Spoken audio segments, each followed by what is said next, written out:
Hello everybody, I'm Jim Friend. In this video I'm doing my third pitch meeting. Now before I begin I'd like to ask you, if any of you have enjoyed my videos, then don't forget to like and subscribe. Anyway, let's get into the pitch meeting. Hello, I have a film adaptation for a musical for you. Okay, these tend to go well. Let's look at Grease, West Side Story and The Sound of Music. Oh, it's a retelling of the Gospel according to Matthew. Ooh, sounds interesting. What's it about? Oh, it's a retelling of the Gospel according to Matthew. Who's Matthew? One of Jesus' 12 disciples? Okay. What happened in the story then? Well, it's mainly parables, told and acted out by many of the characters that we see. Oh, okay, nice. What's the atmosphere going to be like? Is it going to be all rocky because it's based around 2,000 years ago?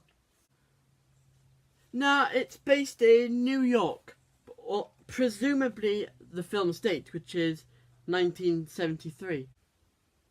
Oh, that's weird. What's Jesus doing in 1973 New York? Yes and no. It shows that the story is timeless and really unique. And what are the songs like? They're a range. We have some really fast motion, catchy songs, serious songs, and all of in between. And don't get me started on the dancing. It's amazing. Oh, really? Can you whistle or sing one of the songs for us? Who else is in the room? Anyway. I can whistle if you want me to. Okay, here we go.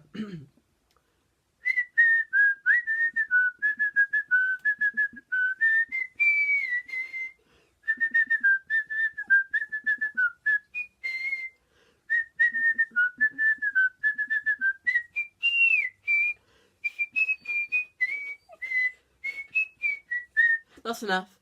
If any of you recognise that song, then comment in the comment section, and if you get it right, then I'll give you a free shout out. In the musical, how is Jesus portrayed then?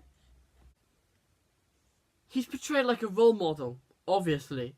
The clothes look hilarious, but they're all really amazing. Jesus has this massive afro and red and blue dungarees. The others are in basic but like bright clothing. Okay, so as this is in New York City, are we going to need to cast a lot of extras? Barely any. Despite the story being in New York, a really cramped place, there's barely anybody in all the places that the Jesus and the disciples go. The only sign of other humans is at the very start when they're all in cars on a very busy street. Weird. Carry on. Anyway, gradually over the film, Judas, or John the Baptist, begins to do more and more stuff against Jesus. How?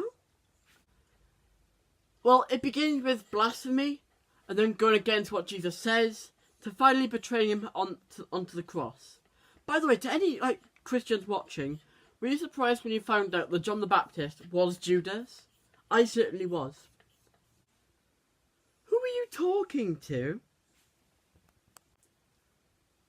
Oh, don't worry. Anyway, at the end, they're all praying and the disciples are used by devils to speak to Jesus. Is that what happens in the musical then?